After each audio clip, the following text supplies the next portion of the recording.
Hello everyone, my name is Stefan. I'm a professional photographer from South Africa. In today's video, I'll be comparing two of Canon's greatest portrait lenses, the Canon EF and RF 85mm f1.4. In today's video, I'll be going through the specs, comparing images, and sharing my personal experience after using both of these lenses.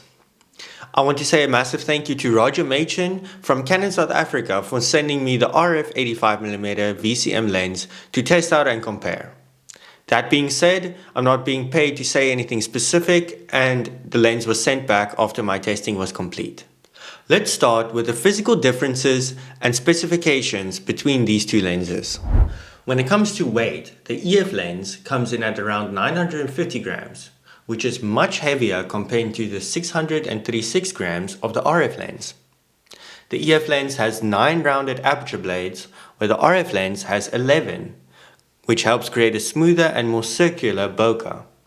When it comes to image stabilization, the EF lens includes an optical in-lens image stabilization, rated at around 4 stops, and the RF lens does not have in-lens image stabilization. When it comes to the autofocus motors, the EF lens uses a ring-type USM autofocus motor, which was commonly used in the EF system.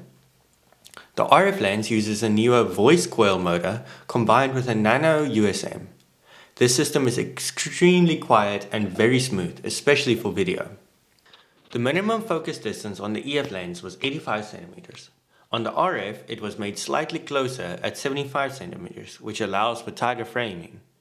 The EF lens includes a 77mm filter thread, where the RF lens uses a smaller 67mm filter thread. When comparing images from both lenses, the overall image quality is amazing.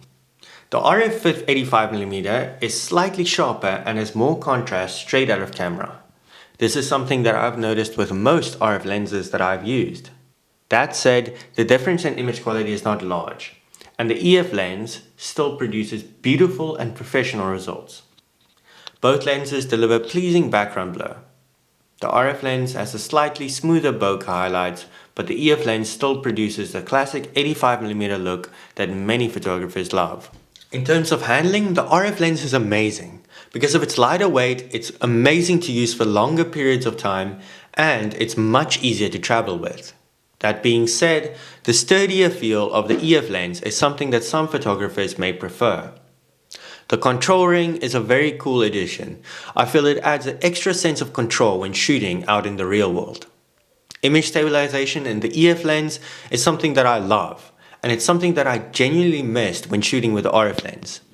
However, considering the price range in which the RF lens sits, and the fact that it's a VCM lens which is tailored to video and gimbal shooters first, the image stabilization would have added a lot of extra weight, and I don't see it as much of a problem. My biggest frustration with the RF lens is the limitations set on the aperture ring. In my research, I found that the aperture ring only works in video mode on older RF bodies, and only works in stills mode on newer RF bodies like the R5 Mark II, the R1, and the R6 Mark III. If you're a hybrid shooter who shoots both photo and video, the RF lens is an amazing investment. It offers much more modern features and a build quality better tailored to video. That being said, if you're a stills only shooter and you're looking for the 85mm focal length, the EF lens is still an excellent option.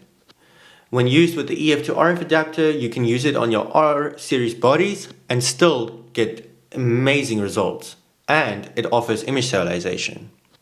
Both lenses are excellent choices, and you can't go wrong with either. The right choice depends on what features you need when shooting. Thank you everyone who stuck to the end. I hope my video had some valuable information and that I helped you make the right decision based on your shooting needs.